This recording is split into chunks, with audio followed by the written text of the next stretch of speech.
안녕하세요. 전 경기도 광주에 살고 있는 60대 여성입니다. 오늘은 다른 사람이 아니라 제가 부끄러워질 이야기를 전하려고 하는데요. 70년 가까이 살며 이제까지 많은 사람들에게 크고 작은 도움을 받고 살아왔는데 그 수많은 도움들 중 가장 크게 받은 도움에 관해서 이야기하려고 해요. 또 제가 저질렀던 실수에 대해서도 솔직하게 밝히고요. 제 얼굴에 침 뱉는 이야기를 왜 하냐고 생각하실 텐데, 이렇게 하는 게 제가 저질렀던 일에 대한 반성이고 또 감사한 마음을 다시 한번 더 새기게 되는 일이라 용기를 내게 됐습니다. 그럼 제 이야기를 하기 위해서 제 결혼 생활부터 설명해 볼게요. 전 연애로 만난 남편과 결혼해 아이 셋을 낳고 다복한 가정을 꾸리고 있었습니다. 원단 장사를 하던 남편은 경제적인 수입이 안정적이었기 때문에 전 가정주부로 지내면서 아이 셋과 남편을 챙기는데 하루 종일 시간을 보냈죠. 우르르 몰려다니며 가만히 있지 못하는 삼남매를 키우며 남편 내조까지 한다는 게 쉬운 일은 아니었지만 힘든 그 순간도 감사하고 행복할 만큼 만족스러운 삶을 살고 있었어요. 그러다 어느 날부턴가 남편이 심한 피로감을 호소하며 유독 입맛이 없다고 했습니다. 저는 남편 컨디션이 일시적으로 좋지 않다고 생각해서 더 신경 써서 음식을 하고 허한 몸을 회복시키려고 보약도 사다 먹였죠. 그런데도 남편은 피로감을 계속 호소했고 나중엔 부종 증상까지 나타났습니다. 그제야 남편의 몸에 이상이 있다고 인지한 저는 대형 병원에 진료를 예약하게 됐죠. 그런데 예약한 진료 날짜가 다가오기 전에 남편이 갑작스럽게 경련을 일으키며 쓰러졌다는 연락을 받게 됐어요. 저는 삼남매를 이웃집에 맡겨놓고 급하게 남편이 실려갔다는 병원으로 찾아갔었죠. 그리고 그곳에서 남편이 급성 신부전증이라는 말을 듣게 됐습니다. 다행히 위급한 상황은 아니었지만 빨리 치료받고 관리를 하지 않으면 사망까지 이를 수 있다고 했어요. 의사 선생님 입에서 남편이 죽을 수도 있다는 말을 듣게 되자 세상이 무너지는 것만 같았습니다. 남편이 아프게 된 일이 모두 다 저 때문인 것만 같았어요. 제가 남편 내조를 잘 하지 못해 아픈 거라고 생각됐죠. 그래서 병원을 갔다 와서는 남편 치료에만 매달려 지냈습니다. 이후 남편은 수액과 투석 치료를 받으면서 병원 치료 가이드를 따랐지만 중간중간 받는 병원 검사는 남편의 신장이 점점 안 좋아져 간다는 결과값만 나와 있었죠. 그러다 나중에는 이식 수술밖에 답이 없는 상황에 놓이게 됐습니다. 당연히 가족들 모두 나서서 이식 수술을 하려고 자원했지만 그땐 공여자의 조건이 까다로웠어요. 수술 부작용의 우려 때문에 부적합한 경우가 많았죠. 혼자서 남편을 키우셨던 어머님께서는 나이가 너무 많아 공여자 자격이 안 되셨고 저는 혈액형 때문에 불가능했습니다. 그리고 아이들은 나이가 너무 어렸죠. 남편은 외동이었기 때문에 더 이상 가족 안에서는 공여자를 찾을 수가 없어 친척분들에게 도움을 요청하게 됐어요. 하지만 도와주겠다고 나선 친척분들은 이식수술 공여자 자격에 맞지 않았고 다른 분들은 자신들 건강을 염려해 검사받는 것도 거절하셨죠. 그러던 그때 자신의 신장을 떼어주겠다는 은인이 나타났습니다. 그것도 공여자 검사 결과 자격도 맞았던 사람이었죠. 남편의 고향 친구였는데요.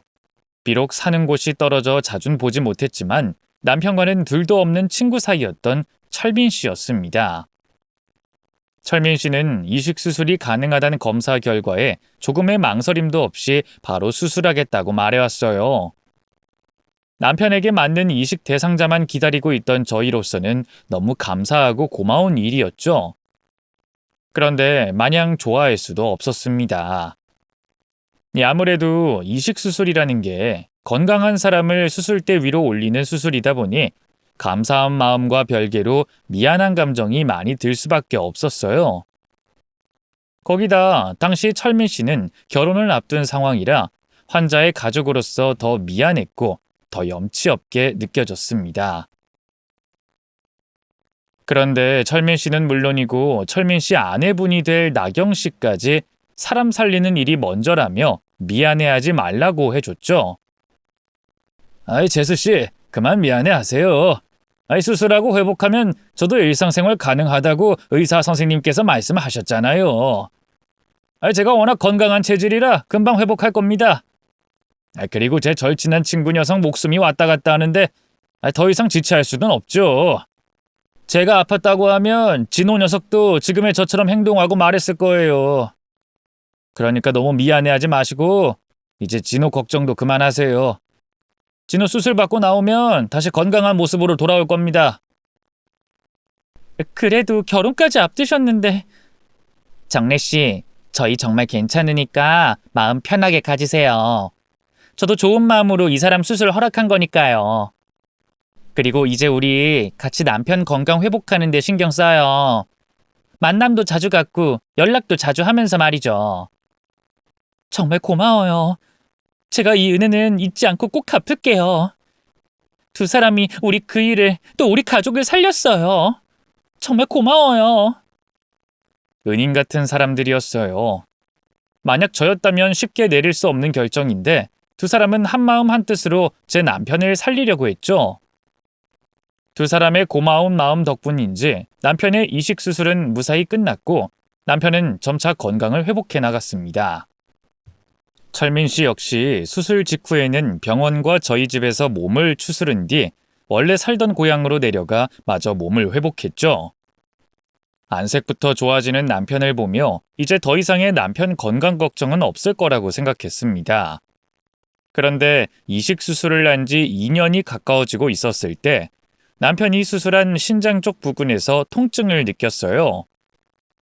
처음엔 수술 후 환통이라고 생각했는데 그러기엔 너무 자주 아팠어요. 이전에도 병원 가는 걸 미루다 급성 신부전증이 왔었기 때문에 이번엔 같은 실수를 하지 않으려고 병원으로 찾아갔었죠. 그런데 무슨 연유인지 수술한 신장 쪽에 큰 염증이 발견됐어요. 병원 측에서는 수술 후 경과도 좋았고 정기적으로 받는 검사 결과에서도 이상이 없었기 때문에 염증이 생긴 일에 대해 어찌된 일인지 모르겠다고 했습니다. 그건 저희 쪽도 마찬가지였죠. 수술 후 남편은 신장에 무리가 가지 않는 식단으로 새끼를 챙겨 먹었고 소화제나 비타민 같은 가벼운 약도 절대 먹지 않았습니다. 입으로 들어가는 건 무조건 병원 의사와 상담을 한 후에 결정했죠. 어쨌거나 그 이유는 알 수 없었지만 남편의 신장 수치는 위험한 수치였기 때문에 병원에 입원을 해 치료받게 됐죠. 병원에서 위험하다고 했지만 남편은 농담을 할 만큼 여유가 있었기 때문에 병원에서 관리와 치료를 받으면 나을 거라고 생각했어요. 그런데 하루하루 상태가 나빠졌던 남편은 급기야 혼수 상태에 빠지게 됐고 의식을 잃은 뒤 이틀 만에 세상을 떠나게 됐죠. 너무나도 허망하게 남편을 잃게 됐던 저는 가슴이 찢어지게 아팠습니다. 공여자 찾기 어려운 이식 수술까지 잘 마치고 건강하게 지내던 남편이 갑작스럽게 세상을 떠나니 그 현실을 믿을 수가 없었어요. 그렇다고 남편 잃은 슬픔에 빠져 있을 수도 없었죠. 제가 먹여 살려야 하는 아이가 셋이나 있었으니까요. 허망하게 세상을 떠난 남편 장례를 마친 뒤 저는 눈앞에 보이는 현실에 쫓겨 살게 됐습니다. 과거 남편의 투병 생활과 수술비, 그리고 수술 후 추가로 들었던 비용들로 인해 이미 모아뒀던 재산은 전부 다 썼었고 빚밖에 남지 않았거든요.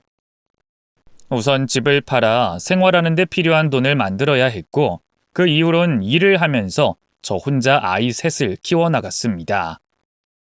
안 해본 일이 없었어요. 집에서 하는 부업부터 식당, 공사장, 청소일 등등 시간이 맞고 돈이 된다면 가리지 않고 일을 했죠. 또 혼자서 바깥일과 집안일을 하느라 정신이 없던 와중에도 애들 공부에 관해서 엄청 신경 썼습니다. 제가 가장 듣기 싫었던 말이 애들 아빠가 없어서 뭐가 어쨌다는 말이었어요. 그래서 제가 가르칠 수 있는 예절 교육은 물론이고 애들 공부하는데 시간과 돈을 아끼지 않았습니다. 하지만 그렇게 지원을 해준다고 한들 다른 집 애들이 받은 지원만큼은 아니었겠죠. 그리고 제 직장과 집 계약 때문에 이사가 잦아 애들도 그 시절 그 생활이 참 많이 힘들었을 겁니다. 그래도 아이들은 곧고 바르게 자라줬고 힘든 엄마를 생각해 자기들 앞길을 알아서 잘 찾아줬죠. 또 첫째와 둘째 모두 자신들은 고생하더라도 막내 동생만큼은 고생 없이 많은 지원 속에서 자라길 바랬죠. 그래서 첫째와 둘째가 돈을 벌기 시작했을 때부터 동생 뒷바라지를 해줬어요. 덕분에 막내 미연이는 유학까지 다녀와 외국계 회사에 다니며 가족들 바람대로 생활하고 있었죠. 첫째, 둘째는 시집과 장가를 갔었고 막내 역시 어디다 둬도 빠지지 않은 사람이 되어 있었기에 이제 저만 아이들에게 피해를 주지 않게 제 몸 관리 하나만 잘 관리하면 된다고 생각했습니다. 그때부터 애들 걱정은 한시름 놓고 지내고 있었죠. 그런데 제 가슴이 한 번 더 철렁하는 순간이 찾아왔습니다. 아는 지인을 만난 뒤에 집으로 돌아가는 중이었는데 거리에 서서 무엇인가 골똘히 생각하고 있던 막내딸을 보게 된 거예요. 반가운 마음에 딸에게 다가가려고 했는데 딸이 발걸음을 돌려 어디론가 들어가고 있었습니다. 바로 뒤에 있던 대학병원이었죠. 딸이 대학병원엔 무슨 일로 찾아간 건지 궁금했어요. 과거 남편 일 때문에 병원과 조금이라도 관련된 일이 있으면 불안할 수밖에 없었거든요. 딸을 돌려세워 무슨 일로 병원에 왔는지 물으려고 했지만 딸아이는 병원 로비에서 나오는 사람들 사이로 사라진 뒤였습니다.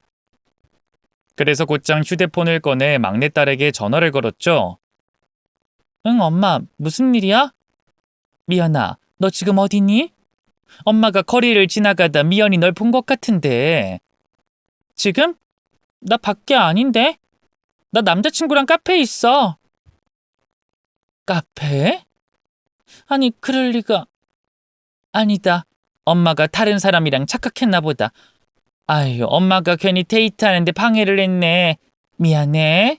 그럼 전화 끊을게. 딸아이는 저에게 남자친구와 카페에 있다고 했지만 그 말은 분명 거짓말이었습니다. 제가 조금 전까지 뒤를 따라왔던 사람은 딸아이가 분명했거든요. 딸아이 얼굴이 확실했고 입고 있던 옷도 아침에 외출하던 복장과 그대로였습니다. 뒷모습과 걸음걸이까지 똑같았는데 딸이 아닐 리가 없었죠. 그러면 도대체 왜 딸이 저에게 거짓말을 하는지 생각을 하게 됐습니다. 그리고 그 생각은 어쩔 수 없이 불안한 생각으로 이어지게 됐죠. 저는 남편이 그렇게 세상을 떠나고서 가족들 건강엔 노이로제가 걸린 것처럼 과하게 신경을 썼었습니다. 밥상에 올리는 반찬도 무조건 건강식으로 차렸고 당시 종합 비타민 외에 생소했던 영양제들도 사다가 애들에게 먹이곤 했었죠. 거기다 애들 건강검진을 20대부터 받게 했을 정도였으니 주변 사람들은 제가 건강 염려증이 있다고 할 정도였어요. 저도 그건 인정했고요. 그러다 보니 저에겐 딸이 거짓말까지 하면서 병원에 있는 그 당시 상황이 심각하게 느껴졌습니다.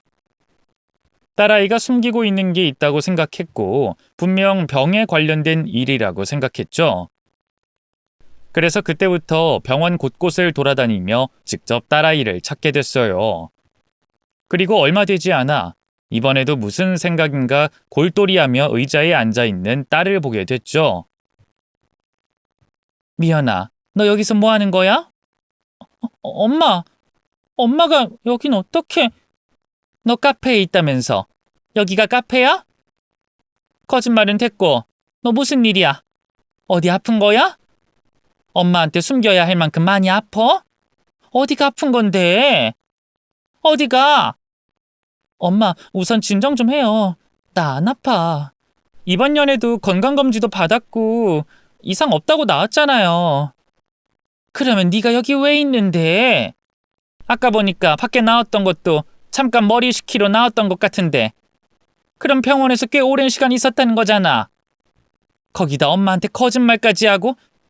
무슨 일이야? 어디가 아픈 건데? 네가 왜 병원에 있어? 엄마 그런 거 아니니까 제발. 내가 집에 들어가서 솔직하게 다 말해줄게요. 우선은 병원에서 이러지 말고 집으로 들어가세요. 저녁에 제가 다 설명할 테니까요. 막내딸은 자신이 아픈 건 아니라고 대답했어요. 그러면서도 정작 그 병원에 어떤 이유로 온 건지는 제대로 대답하지 못했죠. 딸이 무슨 연유에서 병원에 찾아와 대기를 하고 있었던 건지 반드시 알아야 했던 저는 계속해서 딸아이에게 솔직히 대답해달라며 물었습니다. 하지만 딸은 끝까지 대답하지 않았고 병원 밖으로 저를 데리고 간 다음 집에 가서 모든 걸 설명하겠다고만 말했죠. 결국 저는 발길을 돌려 집으로 가게 됐어요. 하지만 집으로 돌아가는 길 내내 불안했습니다. 집에서 딸아이를 기다리는 동안도 마찬가지였죠. 이제까지 엄마를 한 번도 속인 적 없던 딸아이의 괜찮다는 말을 믿어보려고 했지만 마음처럼 잘 되진 않았어요. 계속해서 안 좋은 생각만 꼬리에 꼬리를 물으며 불안한 상상만 떠올랐었죠. 딸을 기다리는 동안 1시간이 10년 같았습니다. 그리고 불안한 마음에 좀처럼 가만히 앉아있을 수 없었죠. 그렇게 집안 곳곳을 돌아다니며 딸이 오기만을 기다리던 중에 드디어 딸이 현관문을 열고 집 안으로 들어왔어요. 저는 현관 앞에 나가 이제 막 집으로 들어오는 딸을 붙잡고 낮에 있었던 일에 대해서 묻게 됐죠. 너 정말 무슨 일이야? 뭐 때문에 엄마한테 거짓말까지 하면서 병원에 있었던 거냐고? 엄마, 앉아서 이야기해요. 어머, 어떡해. 너 정말 병에 걸린 거야? 엄마가 뭘 잘못했지? 뭘 놓친 거지? 엄마, 저 남자친구 사귀는 거 알죠? 제가 사귀고 나서 바로 말했으니까. 만난 기간도 얼추 알고요. 너 지금 무슨 뚱딴지 같은 소리야? 지금 네 이야기하는데 왜 남자친구 이야기가 나와? 저 준기 씨 많이 사랑해요. 사람들 기준에 얼마나 만나야 오래 만난 거고 서로를 진심으로 사랑한다고 판단하는진 모르겠지만 그런 것들과 상관없이 우리 두 사람 서로를 진심으로 사랑하고 믿고 있어요. 또 서로 가지고 있는 가치관도 같고요. 저 그 사람과 결혼하고 싶어요. 허락해 주세요. 뭐? 그게 무슨... 너 엄마한테는 집에 와서 솔직하게 다 말하겠다며. 그런데 왜 갑자기 하라는 병원 이야기는 하지 않고 남자친구와 결혼하고 싶다는 말을 해? 결혼 이야기는 나중에 하는 걸로 하고 네가 병원에 간 이야기나... 잠깐. 너 설마 임신한 거니? 그래서 지금 결혼 이야기 꺼내는 거야? 아니요. 임신 아니에요. 그럼 이제부터 제가 왜 병원에 있었는지 설명할게요. 실은 준기 씨가 아파요. 준기 씨가 아프다는 사실은 요 몇 달 전에 같이 병원에 갔다가 알게 됐어요. 준기 씨 암 투병 중이에요. 암? 어쩌다 젊은 친구가 암에 걸렸어? 그러면 너 네 남자친구 곁에 있어주느라 병원에 있었던 거야? 네. 그런데 엄마, 조금 전에 제가 말했던 말 기억하세요? 저 그 사람과 결혼하고 싶다는 말이요. 그 말씀 드리려고 아까 병원에서 대답 바로 못했던 거예요. 뭐? 너 지금 무슨 소리 하는 거야? 네 남자친구 지금 암 투병 중이라며. 그런데 무슨 결혼을 해? 결혼은 암 완치하면 그때 하는 거지. 투병 중에 무슨 결혼이니? 원래도 결혼하려고 저희끼리 준비하던 중이었어요. 원래 저희들 계획대로였다면 준기 씨가 암 진단 받았을 때 양가 부모님께 결혼 인사 드렸을 거고 지금쯤 결혼식 올렸을 거예요. 그런데 중간에 이런 일이 생겨서 어쨌든 저 준기 씨와 결혼하고 싶어요. 지금 그 사람 곁에 제가 있어야 해요. 제가 여자친구로서는 그 사람 곁에 할 수 있는 것들이 너무 없어요. 입원하는 것도 대신 업무를 보는 것도 여자친구라는 이유로 제가 할 수 있는 게 없다고요. 그리고 제가 그 사람 하루 종일 돌보면서 힘이 돼주고 같이 극복하고 싶어요. 잠깐의 감정에 휘둘려서 내린 결정 아니에요. 엄마가 생각하기에 이해되지 않은 행동이라는 거 잘 알고 있고 당연히 반대하겠지만 제 생각 존중해 주시고 저희 결혼 허락해 주세요. 그만! 말도 안 되는 소리 그만하고 넌 네 방으로 들어가. 그리고 네 남자친구와 사귀는 것까진 내가 뭐라고 하지 않을게. 그런데 방금 했던 말은 다시는 입에 올리지도 말고 생각도 하지 마. 엄만 절대 허락할 생각 없으니. 엄마 제발요. 엄마가 뭘 걱정하는지 알아요. 저도 최악의 상황을 생각하지 않는 것도 아니고요. 그런데 그런 결과가 놓여져 있다고 해도 저 그 사람 곁에 있어 줄래요? 제가 보호자가 돼서 그 사람의 손과 발이 돼주고 싶어요. 그리고 무조건 나쁜 상황만은 아니에요. 지금 항암 치료 받고 있고 충분히 나을 수 있는 상황이에요. 그러니까 저 믿고 허락해 주세요. 엄만 네 남편감으로 바라는 게 많이 없어. 가난한 것도 괜찮고 좀 모자라도 괜찮아. 네가 사랑하고 그 사람 역시 너만 사랑해 준다면 엄만 네 옆에 있는 사람이 누구가 됐든 상관없다고. 그런데 몸 아픈 사람은 안 돼. 넌 엄마가 고생한 거 보고도 그런 선택하겠다는 생각이 드니?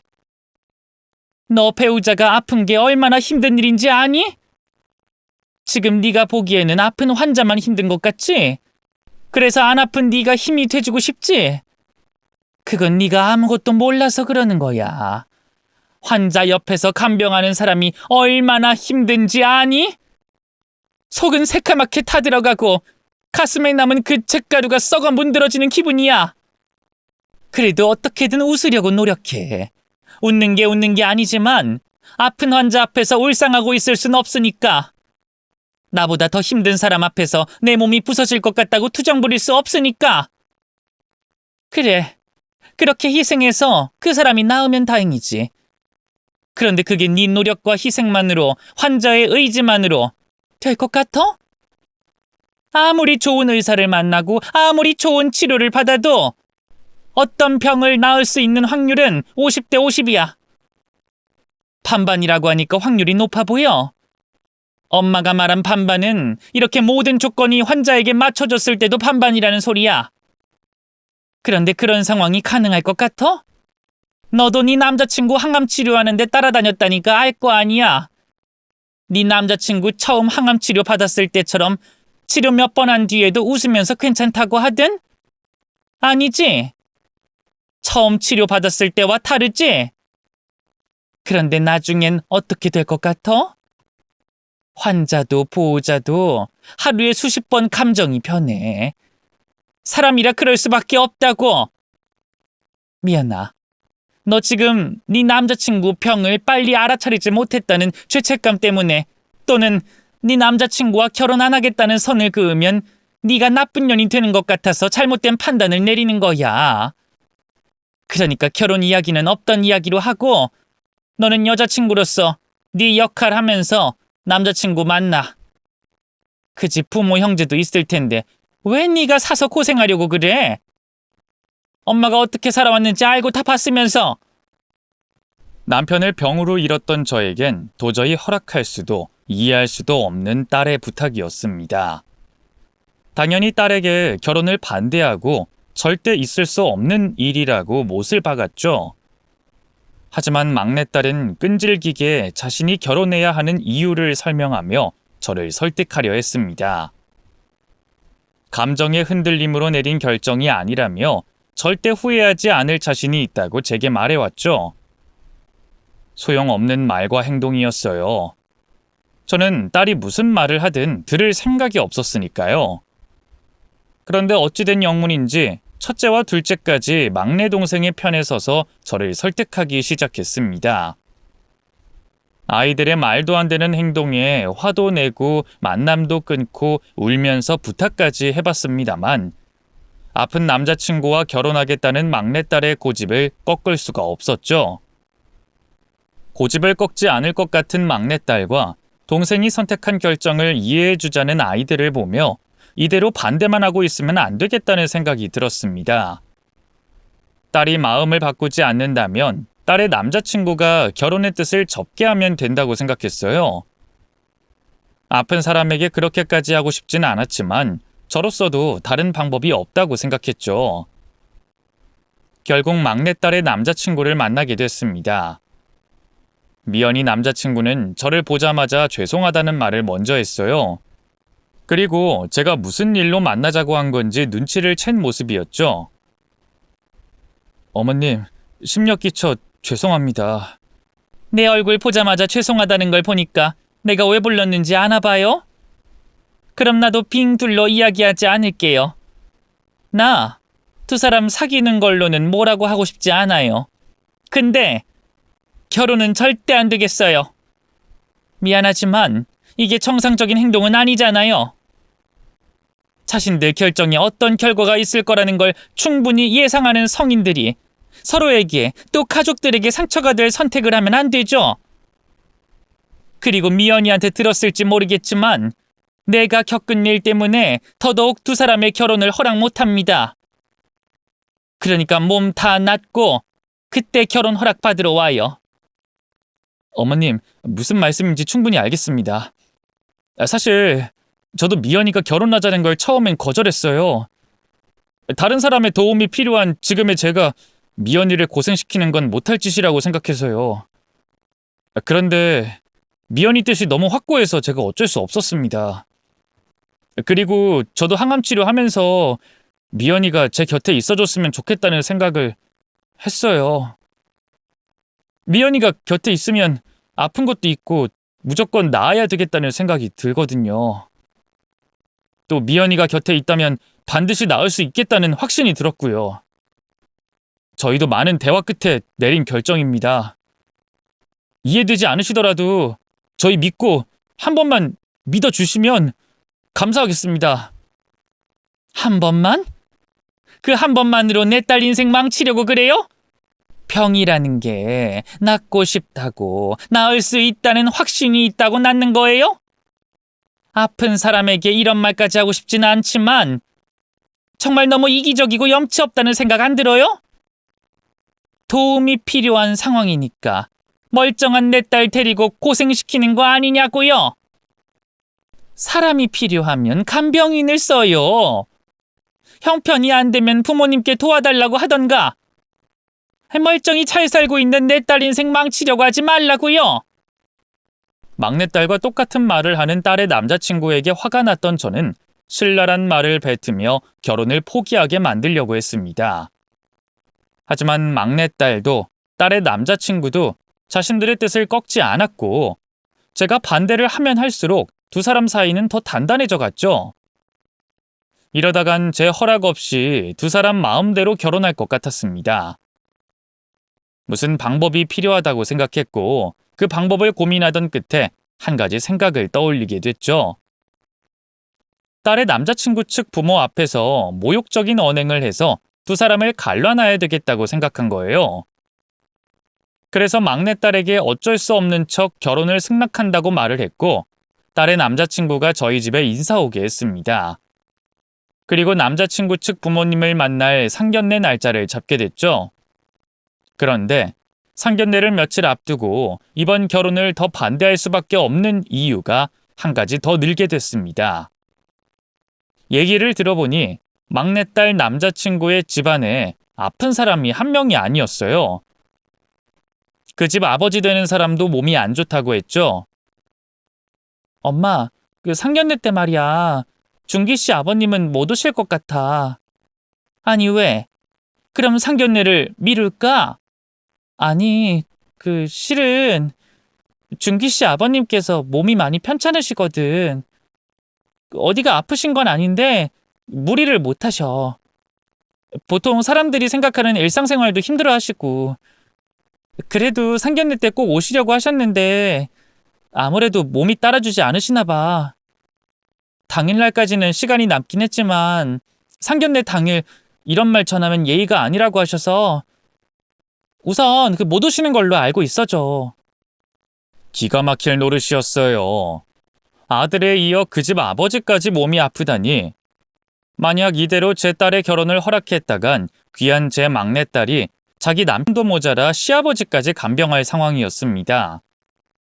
꼭 어떻게 해서든 이번 상견례 자리에서 두 사람이 갈라서도록 만들겠다고 다짐하게 됐죠. 막내딸은 상견례를 치르기로 한 날까지 불안해했어요. 상견례장에서 제가 심한 말을 뱉을까 싶어서 걱정됐던 거죠. 엄마, 내일 상견례 자리에서 이야기하다 보면 어쩔 수 없이 준기 씨랑 아버님 몸 상태 나오는 건 이해하는데 표정이나 말은 좀 조심하고 가려서 해.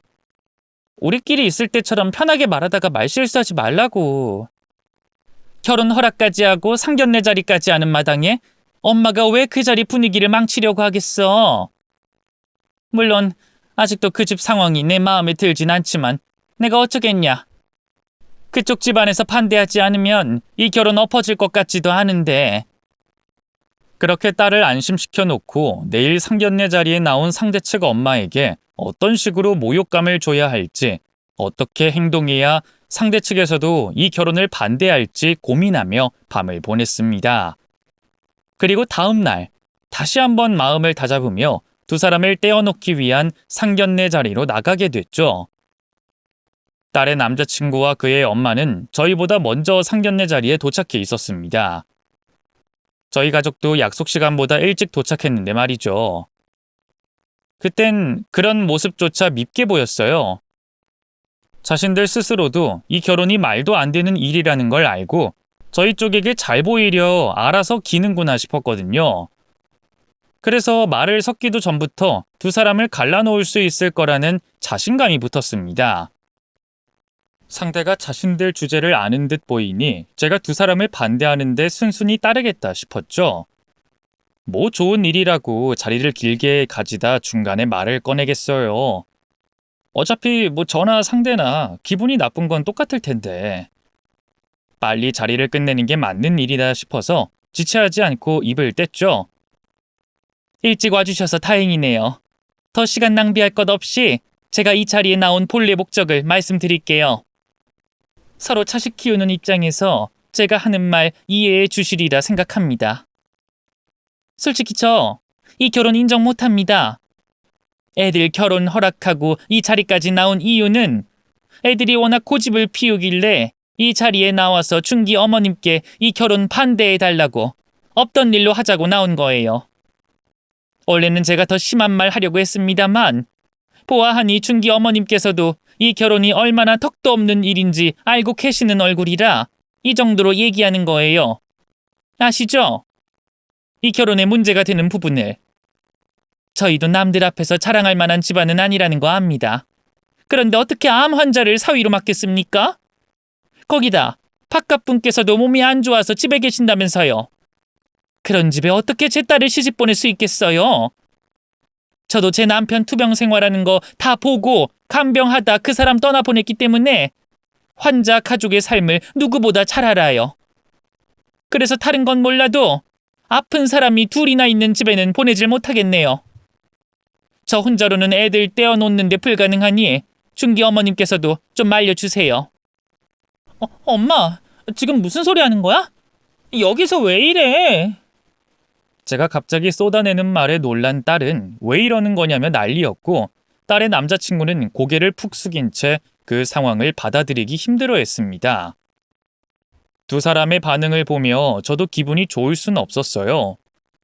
하필 과거 내 남편에게 있었던 일 때문에 딸의 남자친구 쪽 집안 상황이 그러해서 벌어질 수밖에 없었던 당시 그 상황이 저도 안타까웠죠. 하지만 저는 엄마였기 때문에 제 딸에게 가장 행복한 미래를 만들어줘야 했습니다. 그래서 어쩔 수 없었죠. 두 사람의 얼굴을 확인한 저는 제 말에 대한 대답을 듣기 위해 딸 남자친구의 어머니를 쳐다봤어요. 남자친구 어머니 역시 너무 놀랐는지 저를 빤히 쳐다보고 있었죠. 그런데 쳐다보는 모습이 좀 이상했습니다. 화가 난 얼굴도 너무 놀라 넋이 나간 표정도 아니었어요.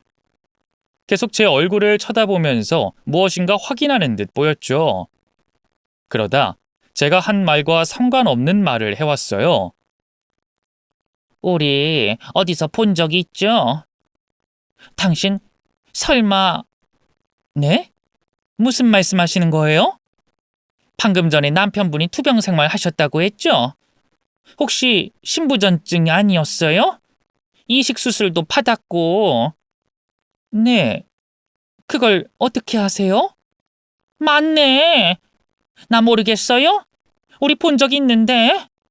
왜, 나 김철민 씨 아내 되는 사람이에요. 우리 남편들 수술하기 전에 그리고 수술 후에도 봤던 거 기억 안 나요? 어머, 철민 씨 아내분? 나경 씨? 나경 씨 맞죠? 네, 맞아요. 우리 어떻게 이런 자리에서 만나요? 어머, 이게 정말 무슨 일이야? 믿을 수 없게도 제 앞에 있던 사람은 제 남편에게 신장을 이식해줬던 철민 씨 아내분이었어요. 남편이 허망하게 죽은 뒤 새 남매 키우느라 정신이 없어 마음을 표현하지 못했지만 큰 결정을 해줬던 철민 씨와 나경 씨에게 감사한 마음을 가지고 살았었습니다. 이식 수술을 하고서도 결국 남편은 세상을 떠났지만 제게 남편과 같이 있을 시간을 더 만들어준 두 사람에게 정말 고마웠어요. 그런데 사는 게 바쁘다는 핑계로 갚지 못할 은혜를 빚진 두 사람에게 연락 한번 하지 못했었습니다. 그런데 그 고마운 은인을 그 자리에서 만나게 된 거예요. 과거 남편을 도와줬던 일로 또다시 감사했고 너무 반가웠는데 그것도 잠시였습니다. 방금 제가 한 말들이 떠올라서 앞에 있는 나경 씨 얼굴을 똑바로 쳐다볼 수가 없겠더라고요. 내 은인에게 가슴에 상처가 될 말을 했다고 생각하니 눈앞이 아찔했고 그 말을 뱉은 입을 꿰매고 싶었습니다. 할 수만 있다면 시간을 되돌리고 싶었죠. 그래서 달아오르는 고개를 숙인 채 죄송하다는 말만 하고 있었어요. 죄송합니다, 나경 씨. 제가 저희 남편 은인분께 그런 말을 해서는 안 되는데 정말 죄송합니다. 아유, 왜 이러세요? 이러지 마세요. 우리가 얼마 만에 만나는데 고개를 숙이세요. 애들 이야기는 나중에 하는 걸로 하고 여기 제 전화 좀 받아보세요. 진호 씨 가족들 소식을 애타게 기다리던 사람이에요. 미안한 마음에 어쩔 줄 몰라 하는 제게 나경 씨는 자신의 휴대폰을 쥐어줬습니다. 그땐 정신이 없어서 휴대폰 너머 수화기를 쥐고 있는 사람이 누구일지 생각할 수가 없었어요. 나경 씨가 통화를 하라고 하니 누구인지, 왜 통화를 하는지 모르고 손에 쥐어진 휴대폰을 받아 통화를 이어갔죠. 여보세요? 재수 씨 맞으세요? 저 김철민입니다. 진호 고향 친구 김철민이요. 저 기억하시겠어요? 아니, 아내가 그 재수 씨 만나서 전화를 바꿔주길래 이게 무슨 일인가 했는데 정말 재수 씨가 맞았네요. 철민 씨, 죄송해요. 제가 진작에 찾아가 뵀어야 했는데 그 큰 빚을 지고 이제까지 연락 한 번 하지 못해서 정말 죄송합니다. 그리고 제가 아내분과 아드님께 돌이킬 수 없는 큰 실수를 저지르고 말았어요. 변명할 것 없이 제 잘못입니다. 제가 이기적이라 심보가 못 돼서 하지 말았어야 할 실수를 크게 했네요.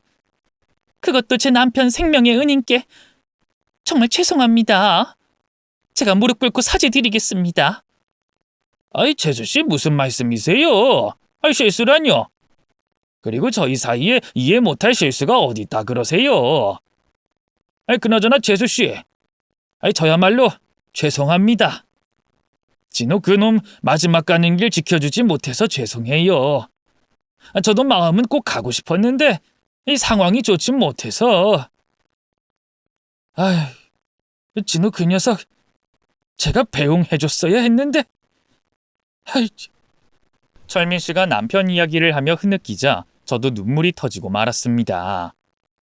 안 그래도 철민 씨 가족에게 미안해 눈물이 그렁그렁한 상태였는데 죽은 남편 이야기를 꺼내며 미안해하는 철민 씨 말을 듣게 되자 눈물이 터졌던 거죠. 그렇게 울고 있는 저를 나경 씨가 진정시켜줬고 어느 정도 마음이 진정됐을 때 수화기 넘어 철민 씨에게 이제까지 제가 몰랐던 그간의 이야기를 듣게 됐어요.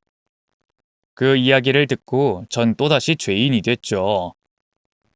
신장 이식 수술 이후 철민 씨는 많은 고생을 했었다고 합니다. 수술 부작용 때문이었는지 몸이 이전처럼 돌아오지 않았다고 했죠. 무리하지 않는 평범한 일상을 보냈는데도 불구하고 항상 피로감이 지속됐고 이따금 수술 부위에서도 통증이 느껴졌다고 했어요. 이후 이식 수술 덕분에 잠시나마 평범한 일상을 보냈던 남편과 달리 철민 씨의 몸 상태는 하루하루 더 안 좋아졌다고 합니다. 병원에서도 철민 씨 몸 상태에 맞는 치료가 딱히 없어 영양제와 면역 억제제를 맞는 게 병원에서 해줄 수 있는 치료의 전부라고 했었죠. 하지만 저와 남편에게는 수술 후 부작용이 있다는 걸 숨겼다고 합니다. 자신이 내린 결정 때문에 저와 남편이 죄책감을 느낄까봐 괜찮은 척을 했던 거죠. 그래서 남편이 쓰러졌다는 소식에도 찾아오지 못했다고 해요. 한눈에 봐도 몸 상태가 좋지 않다는 걸 알 수 있을 만큼 철민 씨의 외모가 변해 있었기 때문에 자신의 모습을 본 저와 남편이 더 미안해하고 그로 인해 병원에 입원한 남편의 몸 상태가 안 좋아질까 걱정된 마음에 말이죠. 철민 씨는 절친한 친구인 남편이 일어날 거라고 생각했다고 합니다. 그래서 회복된 친구를 만날 생각만 했다고 해요. 그런데 남편이 끝내 병원 침상에서 일어나지 못했던 거죠. 친구의 죽음 이후에는 철민 씨 개인적으로 저희 가족 앞에 나서기 힘들었다고 합니다. 마음이 복잡했다고 해요. 아픈 자신의 모습을 저희에게 보여주는 것도 미안했고 자신의 신장이 건장하지 못해 친구를 죽게 만든 것 같아 자책을 했다고 말했죠. 결국 철민 씨는 제 남편의 장례식장에 가지 않기로 했고 자신의 집에서 세상을 떠난 친구를 생각하며 피눈물을 흘렸다고 합니다. 그렇다고 영영 저희들 앞에 나타나지 않을 생각은 아니었다고 해요. 저희 가족이 남편 잃은 슬픔에서 조금 괜찮아지면 그때 찾아와서 지난 일을 설명하고 저희에게 필요한 도움을 주려 했답니다. 하지만 철민 씨의 몸은 날이 갈수록 나빠졌고 저희 가족은 제 일자리 때문에 이곳저곳을 돌아다니게 되며 만날 수가 없었던 거죠. 그동안에 있었던 모든 이야기를 듣고 난 이후 너무 죄송하다는 생각밖에 들지 않았습니다. 꼭 철민 씨가 아니라고 해도 이 가족의 이야기를 듣고 조금 전과 같이 행동하지는 못했을 거라고 생각이 들 정도였죠. 거기다 제가 못된 말을 뱉었던 대상이 철민 씨네 가족이라 더 가슴 아프고 죄송했습니다. 만약 내 남편을 도와주지만 않았다면 철민 씨네 가족은 다른 삶을 살고 있었을 거라는 생각에 나 자신이 한없이 부끄러웠죠. 그래서 전화기를 붙잡고 있는 동안에 숙였던 허리를 펼 수가 없었어요. 또 죄송하다, 미안하다는 말을 그만할 수 없었죠. 그런데 전화기 너머 철민 씨도 그렇고 옆에 있던 나경 씨도 그렇고 원망하는 목소리 하나 없이 괜찮다며 절 위로해줬습니다. 아이 재수 씨, 뭐가 미안해요. 연락은 저희가 먼저 안 했는데. 그리고 제 몸이 아픈 것도 진우나 재수 씨 때문 아니잖아요. 아니 살면서 맞닥뜨리는 불행 누구의 탓도 누구를 원망할 수도 없는 거 재수 씨도 아시잖아요. 그러니까 이제 미안하다는 말은 그만하세요. 아니 그래도 그 이식 수술 때문에 철민 씨가 죄송해요. 전 철민 씨가 아픈 줄도 모르고 그리고 제가 나경 씨와 준기 군에게 너무 큰 잘못을 했어요. 나경 씨 정말 미안해요. 제가 그런 말을 하면 안 됐는데. 나도 같은 엄마인데 그 정도 이해 못하겠어요. 내가 같은 상황이라도 그런 마음 들었을 거예요. 더군다나 진호 씨 병으로 잃고 그쪽으론 더 예민하겠죠. 또 여자 혼자서 아이 셋을 키우는 게 좀 쉬웠겠어요? 애정은 좀 많겠어요? 그렇게 귀하게 키운 딸이 아픈 남자친구와 결혼하겠다고 하니 당연히 반대하죠. 나도 오늘 상견례 자리에 오신 미연이 어머님께 한 소리 듣겠구나 싶어서 마음 단단히 먹고 왔어요. 그러니까 방금 전에 한 말 너무 마음에 두지 말아요. 그리고 정말 고생 많았어요. 전부 들을 수 있었던 건 아니지만 미연이 통해서 미연이 어머님께서 어떻게 살아왔는지 얼마나 열심히 사셨는지 들었어요. 같은 여자로서 엄마로서 존경스럽다고 생각했고요. 우리 아까 전 일은 이제 잊기로 하고 서로 살아온 이야기 나누면서 서로를 다독여 주자고요. 혼자서 고생 많았다며 제가 한 행동들을 다 이해해 준다는 나경 씨의 그 말에 지난 30여 년간 남편 없이 저 혼자 가정을 꾸려나가기 위해 어떤 상황에서도 무너지지 않으려고 했던 제가 무너져 버렸습니다. 무릎을 꿇고 엉엉 소리를 지르며 오열하게 됐죠. 오열하는 저를 아이들이 안아줬고 나경 씨가 제 손을 놓지 않고 잡아줬습니다. 이후 조금씩 진정이 됐던 저에게 나경 씨가 아이들 결혼에 대해서 말을 꺼냈어요. 저 미연이 어머님, 이 결혼 아픈 자식을 둔 저로서 입이 10개라도 할 말이 없고 무슨 말을 해도 염치 없는 말이라는 걸 알아요. 그래서 저도 애들을 말려봤습니다. 그런데 두 사람 도저히 떼어놓을 수가 없더라고요. 이 아이들 우리가 반대한다고 말린다고 서로를 포기할 아이들 아니에요. 그러면 두 사람 마음이라도 편하게 후회하지 않게 해주는 게 우리 몫이 아닐까요? 그리고 준기가 약속하더라고요. 미연이를 위해서, 미연이 어머님을 위해서 꼭 암을 이겨보겠다고. 준기가 제 아들이라서가 아니라 준기는 자기가 뱉은 말은 꼭 지키는 믿음직한 아이입니다. 그래서 전 준기를 믿어보려고요. 또 준기뿐만 아니라 두 사람을 믿고 이 결혼 허락하는 거예요. 그러니 미연이 어머님께서도 조금만 더 아이들을 믿고 아이들 입장에서 생각해 주시길 바랄게요. 물론 허락해달라 강요하는 건 아니에요. 어떤 결정을 하시든 미연이 어머님 선택을 존중할 겁니다. 나경 씨의 그 말을 듣고 난 뒤 잠시 혼자 생각하는 시간을 가졌던 저는 미연이와 준기를 쳐다봤습니다. 그리고 두 사람에게 물었죠. 너희 나와 준기 어머님께서 반대해도 끝끝내 결혼할 거니? 죄송하지만 저희 어떤 일이 있어도 헤어지지 않을 거예요. 그럼 미연이 너 앞으로 무슨 일 있어도 준기 옆에 있을 자신 있어? 네. 준기 군은 어머님께 한 말 지킬 수 있겠어요? 미연이를 위해서 나를 위해서 낳겠다는 말이요. 네, 반드시 낳을 겁니다. 낳아서 좋은 남편, 좋은 아들, 좋은 사위가 되겠습니다. 내 딸 지켜줄 수 있을 만큼 건강해질 수 있다는 거죠? 네. 미연이, 내가 그리고 언니 오빠가 정말 관심 많이 쏟았고 뭐든 다 해주려고 했지만 채워주지 못한 게 많아요. 그 결핍된 부분 준기군이 옆에서 우리들 대신 채워줘요. 그건 준기군만 채워줄 수 있는 것 같으니. 아까 그리고 이제까지 내가 준기군에게 못되게 굴었던 거 사과할게요. 미안해요. 그리고 우리 딸 부탁할게요. 행복하게 살 수 있게 해줘요. 어머님, 감사합니다. 저 정말 미연이 행복하게 만들어주겠습니다. 이 세상에서 가장 행복한 여자로 만들겠습니다. 그리고 어려운 결정 내려주신 어머님께 정말 잘하겠습니다. 이 은혜 꼭 갚겠습니다.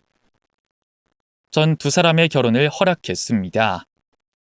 그날 알게 됐던 사실과 위로를 받았던 감사함 때문에 감정적으로 두 사람의 결혼을 승낙한 건 아니었어요. 오히려 더 차분히 생각한 다음 내렸던 결정이었죠. 그때까지 저는 두 사람을 갈라놓을 수 없다는 걸 알면서도 떼를 쓰고 있었습니다. 그리고 저 역시 사랑하는 사람 옆을 지키는 게 절대 후회할 행동이 아니라는 걸 알았고, 과거에 저도 똑같이 행동했으면서도 고집을 피우고 있었죠. 그 고집은 제가 아직 마음속에서 남편을 완전히 떠나보내지 못했기 때문이었어요. 그걸 사돈께서 해주신 말 덕분에 깨닫게 된 거죠. 그래서 마지막으로 두 사람의 의지를 한 번 더 확인한 다음 허락을 했던 거예요. 우여곡절 끝에 상견례 자리를 양가 모두 만족스럽게 마친 후 저는 이제는 사돈이 된 철민 씨와 나경 씨 집으로 찾아갔습니다. 그리고 아주 오랜만에 만난 철민 씨에게 정식으로 감사하다는 인사와 죄송하다는 말을 여러 번 전하게 됐죠. 철민 씨는 마치 친구인 제 남편을 맞이해 주듯이 절 반겨줬고, 우리는 서로가 살아온 이야기를 나누며 이제까지 못 나눴던 회포를 풀었습니다. 이후 양가 가족들 모두 자연스럽게 어울리게 됐고, 미연이와 준기는 양가 가족의 축복 속에 결혼식을 올리게 됐죠. 미연이와 준기가 결혼하고 난 뒤에는 제가 할 일이 한 가지 더 늘게 됐어요. 사위 준기가 암 치료를 받을 때마다 쫓아다녔던 거죠.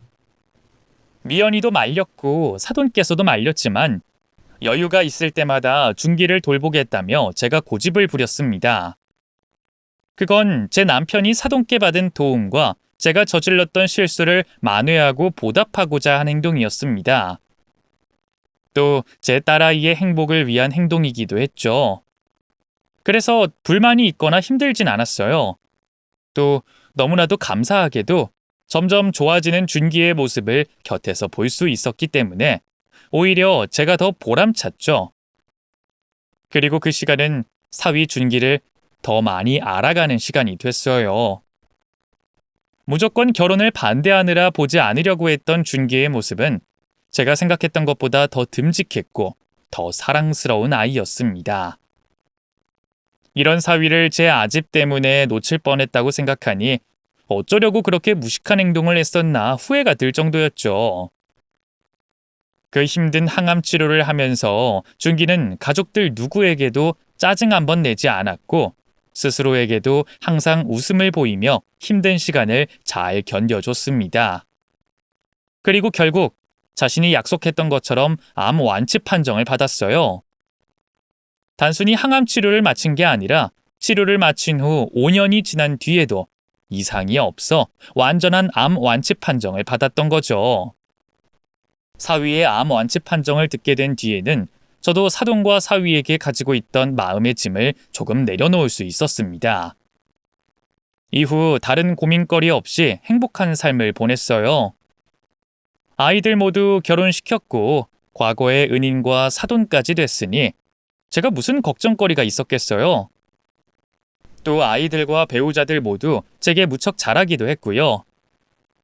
이제 정말 마음 편히 늙어가기만 하면 되겠구나 싶었는데 중간에 예상하지 못한 일이 생겼었습니다.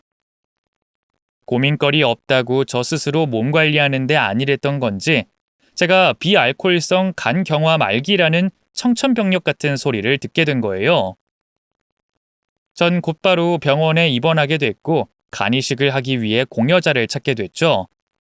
고맙게도 가족들 모두가 간이식을 해주겠다며 나섰습니다만 그중 막내 사위 준기가 자신이 결혼 허락을 받았을 때와 암투병 생활할 때 받은 은혜를 갚겠다며 가장 목소리를 높여 이식을 해주겠다고 주장했어요. 요즘은 공여자와 수혜자 사이에 큰 제약이 없어 누구나 가능한 상황인데도 말이죠. 오히려 제가 거절을 하려고 했습니다. 사돈이 남편에게 이식을 해줬던 일도 있었고 암투병으로 고생했던 사위를 또다시 병원 침대에 눕히기 싫었거든요. 그래서 거절하려고 했는데 자신이 꼭 해주고 싶다고 고집을 부리더군요. 다른 가족들은 몰라도 막내딸과 사위의 고집은 저번 일로 잘 알고 있었습니다. 제가 고집을 부려봤자 두 사람 고집은 못 꺾는다는 걸 알고 있었기 때문에 신랑이라도 덜하고자 감사하게 받기로 했어요. 물론 제 자식 같은 사위의 간을 곧 죽어도 여한이 없을 제가 받는다는 게 꺼려지고 미안했지만 아이들의 뜻이 같았고 사돈 역시 허락을 해줬기 때문에 다른 생각은 하지 않기로 했죠. 그렇게 지금은 사위 덕분에 얻게 된 건강을 잘 관리하며 지내고 있습니다. 사위 준기 역시도 다행히 건강하게 지내고 있고요. 과거 제 잘못된 판단과 아집으로 준기를 못 믿어하고 미워했지만 이제 준기는 저에게는 생명의 은인이자 제가 가장 사랑하는 제 자식입니다. 또 준기 덕분에 다시 만나게 된 제 남편의 은인, 사돈들께도 항상 감사하다는 말을 전하는 걸 입에 달고 지내고 있어요.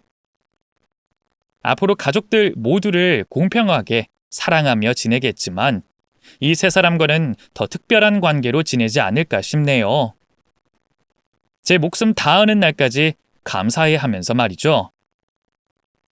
여기까지가 제 인생을 180도로 바꿔놓은 이야기였고요.